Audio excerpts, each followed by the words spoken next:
대내외 환경과 가치사슬 분석을 통해 주은산업에 잠재적 영향을 미칠 수 있는 이슈풀을 작성해서 이해관계자와 전문가 참여를 기반으로 중대성 평가를 수행했고, 영양 중대성과 재무 중대성이 높은 항목들을 2025년도 중대 주제로 선정하였습니다. 핵심 주제가 3개, 일반 주제가 6개네요. 작년에 비해 새롭게 선정된 주제가 있나요? 사이버 보안이 새로 포함되었습니다.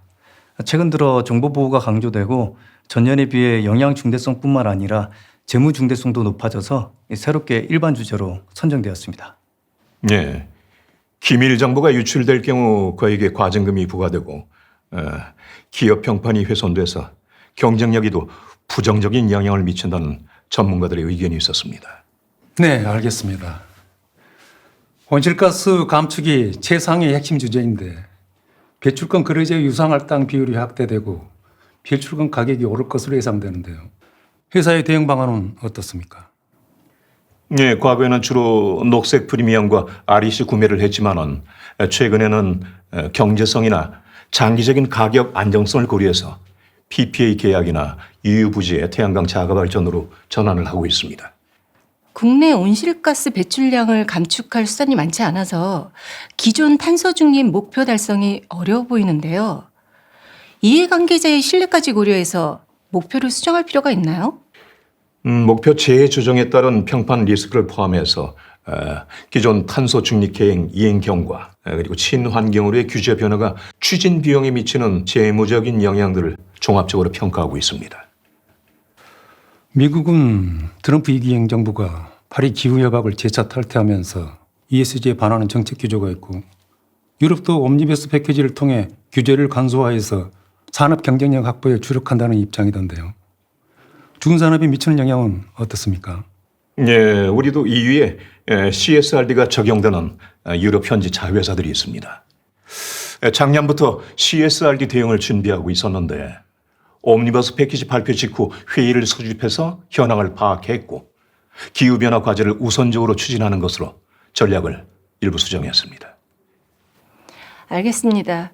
오늘 보고한 이중 중대성이 올해 지속가능 경영 보고서에 반영되는 것이죠? 근데 지속가능 경영 보고서를 자발적으로 발행하는 회사가 몇 군데나 될까요? 24년에 발행한 회사 수는 총 204개입니다. 참, 작년 ESG위원회에서 국내 지속 가능성 공시 기준 의무화가 예상된다고 보고받았는데요. 현재 상황은 어떻습니까? 공시 기준 로드맵이 발표되지 않아 적용 시점이 확정되지 않았습니다. 주은그룹은 종속기업이 많은데 EU 내에서도 상당수가 있어서 단기간에 대응하는 것이 쉽지 않아 단계적 대응을 준비하고 있습니다. 진행 경과는 다음 ESG위원회에서 보고드리겠습니다. 예, 알겠습니다. 우리 위원님들께서 염려하시는 부분을 잘 고려해서 ESG 대응에 만반의 준비를 다하겠습니다. 그럼 이상으로 ESG위원회 보고 한 건은 마치도록 하겠습니다. 감사합니다. 감사합니다. 예.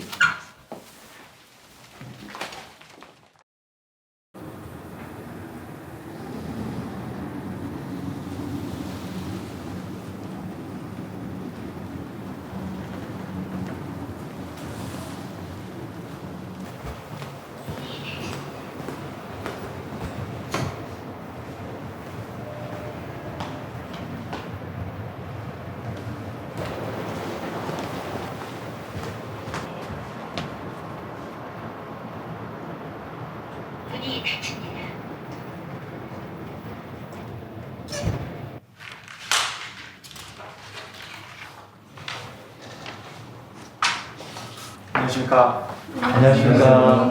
감사위원회 요청에 따라 외부 감사인과 함께 ESG 관련한 회계와 공시에 대해 논의하는 자리를 마련하였습니다.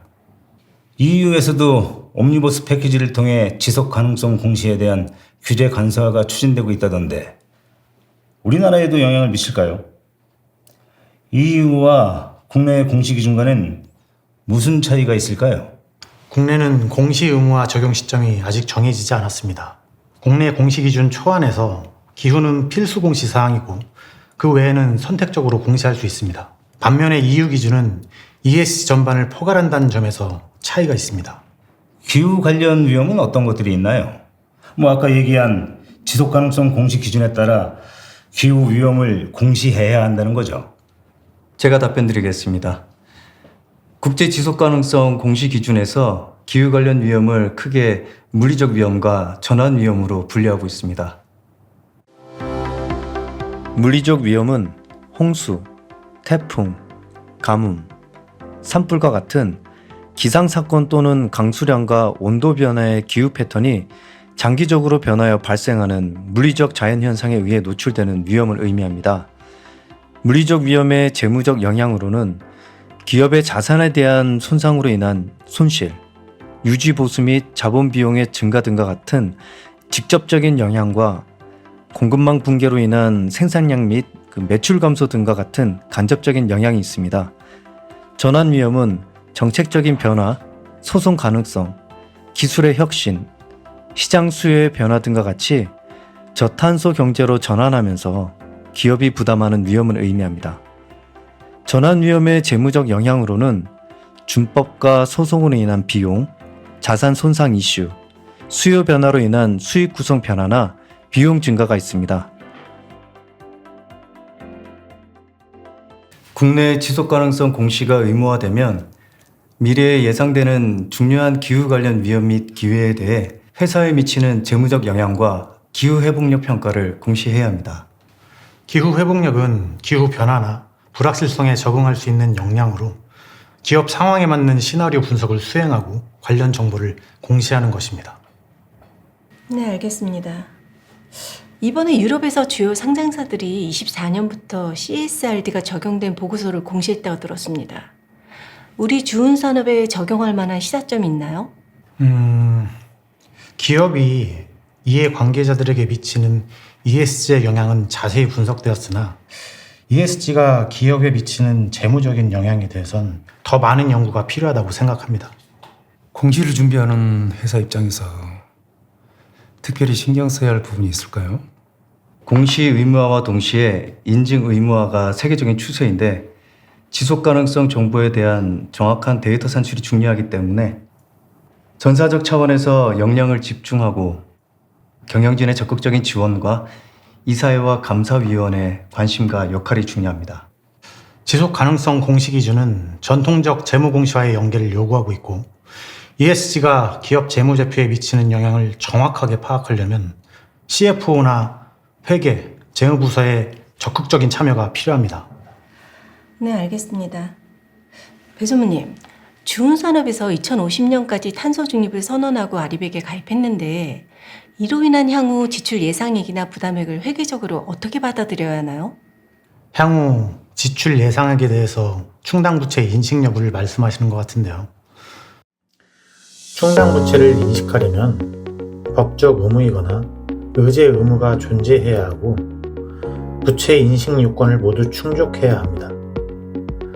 여기서 의제 의무란 경영 방침 발표와 같이 특정 책임을 부담할 것을 표명하여 이 결과로 상대방 입장에서 기업이 책임을 이행할 것으로 정당한 기대를 하는 것을 의미합니다.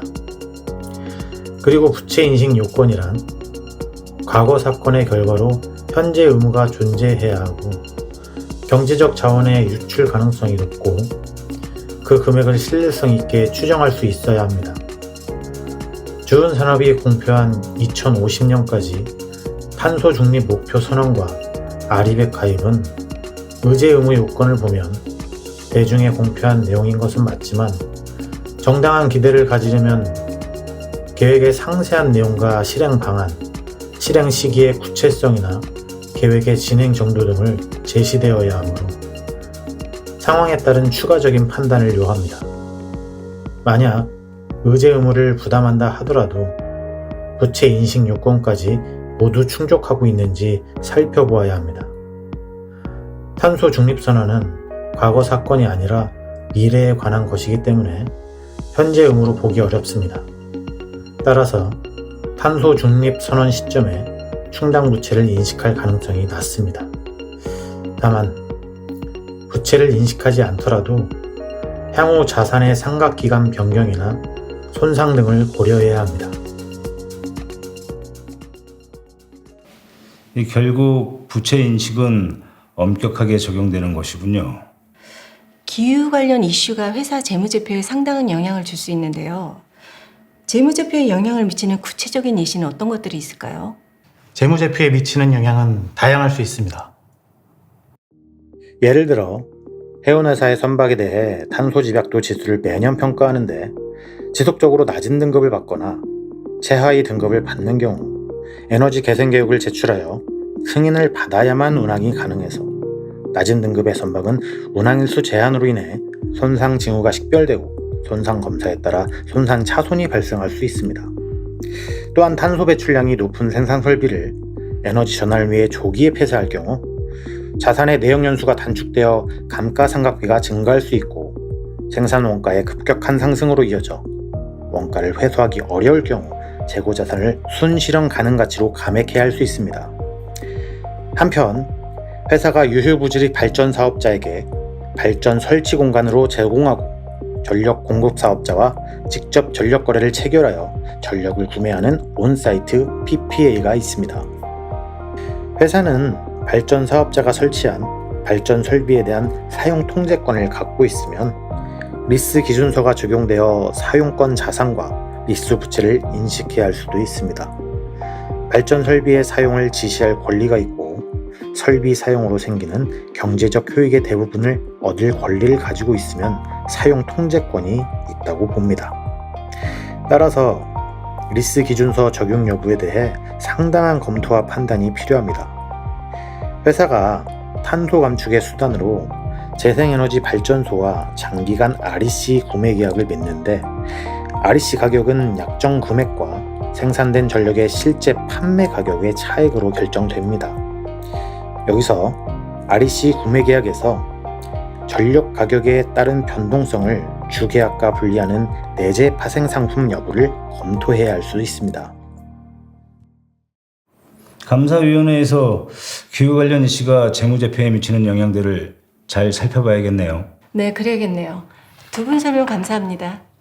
배 전무님, 여기 회계감사 과정에서 기후 관련 사항이 재무제표에 미칠 수 있는 중요한 영향은 감사위원회와 긴밀히 논의하시죠? 네, 알겠습니다. 오늘 회의는 이상으로 마치겠습니다. 모두 수고하셨습니다. 수고하셨습니다.